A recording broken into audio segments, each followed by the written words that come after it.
This video I'm going to run you through sprint work on the curved treadmill, specifically to help beginners or those looking to develop their sprint training.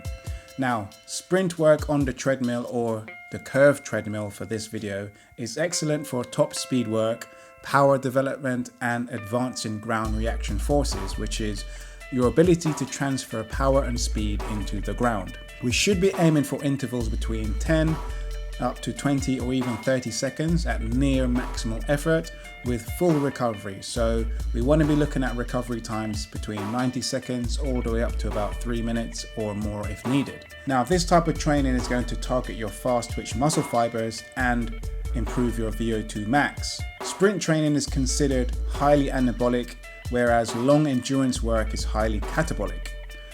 These short bursts of effort trigger significant spikes in anabolic hormones like growth hormone, testosterone, and promoting muscle repair, growth, and fat loss, whilst also enhancing fat metabolism and insulin sensitivity. The high impact forces generated during sprinting stimulates bone density and strength adaptations. Looking at the conditioning continuum, power, strength, and speed work has a downstream development of longer aerobic work. Now, longer aerobic work doesn't have an upstream impact on speed and power. In fact, it will make you slower.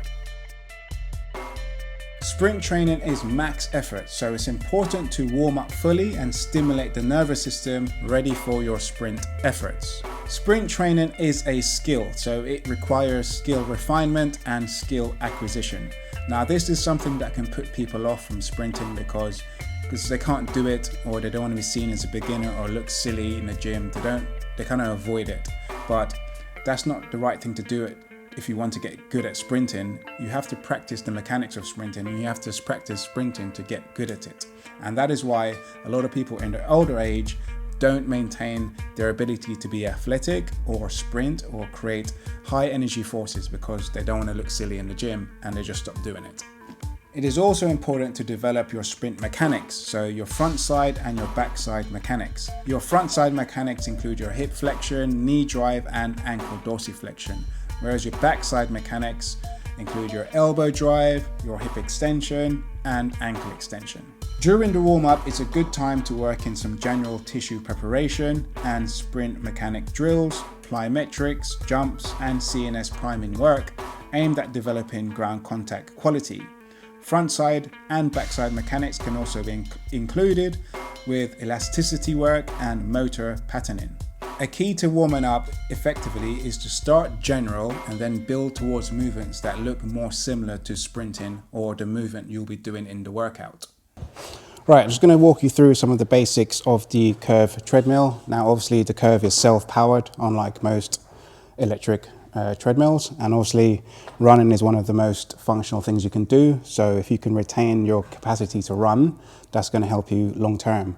Now, akin to that is sprinting. That's probably the most athletic thing you can do aside from strength training, which makes you stiff.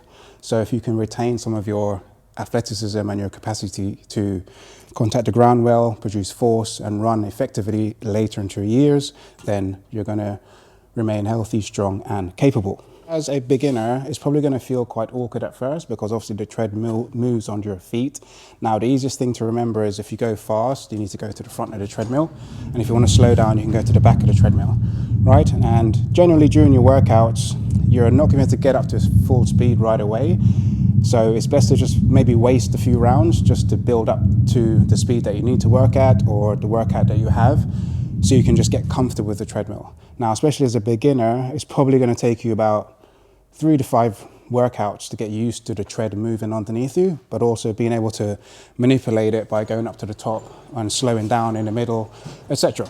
Now, some basic cues that you want to focus on when you are sprinting. Now, of course, I'm no Olympic sprinter, and I'm no expert, but I've had some experience with it and I continue to work on the skill of sprinting so you can retain that power, that force production, that athleticism that I've spoken about. So first things first, with your arms, you want to make sure that you're trying to stay tight with your arms and not letting them go away from your body, because a lot of the force actually comes from your hips and your core, not so much from your legs, right? So moving your arms, moving through the path of ear to pocket is going to keep that momentum nice and tight and keep that force tight instead of it dissipating away from your body as if your arms are like far away, right? So keep them nice and tight. Main thing you want to aim for is from your ear to your pocket, and you want to drive the elbow back and down, and that will help create speed for you as well.